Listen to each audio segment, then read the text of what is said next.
Brain development is much more than a story about biology.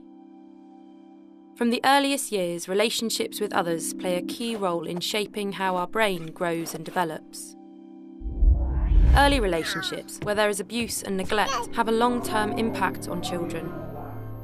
A brain that has adapted to survive in a threatening or unpredictable world may not work so well in an ordinary environment. This can create what is called latent vulnerability, where early abusive or neglectful experiences with carers put children at greater risk of experiencing mental health problems in the future. For these children, compared to their peers, common experiences like moving to a new school can feel more daunting and stressful. New faces can appear threatening, while positive social cues can be missed. It can be harder to negotiate new social situations and learn to trust new people. Even fun experiences like joining a new sports team can be challenging. Too much focus on potential threat cues can mean missing out on positive social cues such as a playful nudge. Or it causes an overreaction, which leads to an increased risk of conflict and sometimes violence.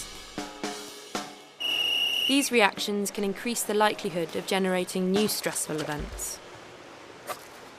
It's harder to deal with everyday challenges when you feel unconfident and anxious inside, and harder to build and maintain relationships.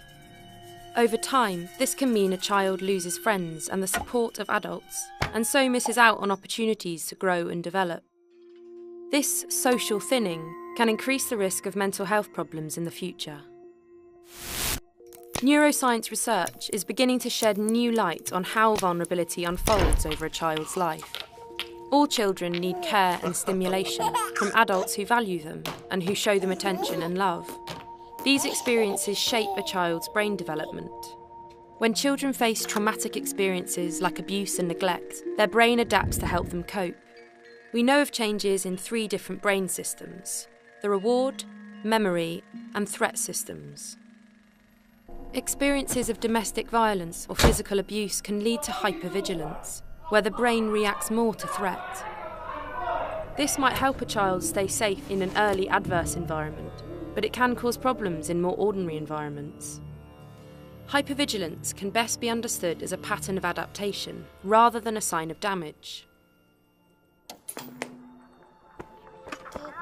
Abuse and neglect can also mean a world where a child's basic needs for care and attention are not met.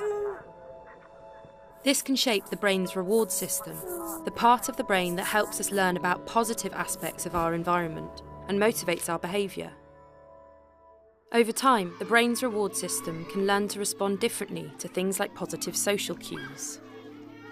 Neuroscience studies have also pointed to changes in the autobiographical memory system, our memory of everyday past experiences. Following trauma, negative memories appear to become more salient, which means they become more prominent than positive ones, and everyday memories can also become less detailed. This is a problem because we need to draw on past experiences to help us deal with new social situations. Neuroscience research is showing how childhood trauma can create latent vulnerability, increasing the risk of later mental health problems like anxiety and depression. This vulnerability is not just located in the child, but arises through their relationships. Helping children who have experienced trauma still requires ordinary boundaries and consequences, but it also requires us to step back and reflect and see behaviour that we find challenging in a different light. A child may simply be doing their best to survive now, with brain adaptations from the past. We know a child's brain has the capacity to continue to adapt. For this to happen, they need our help to build and maintain trusted relationships, manage everyday stresses, and prevent new ones from happening. We need to encourage them to try again and believe things can be different. This is far from an easy task and takes time. Science is helping reframe our understanding of childhood trauma. Seeing children's behaviour in a new light can mean we respond differently. But there is much still to learn. Working together, we can develop more effective approaches that promote resilience and recovery.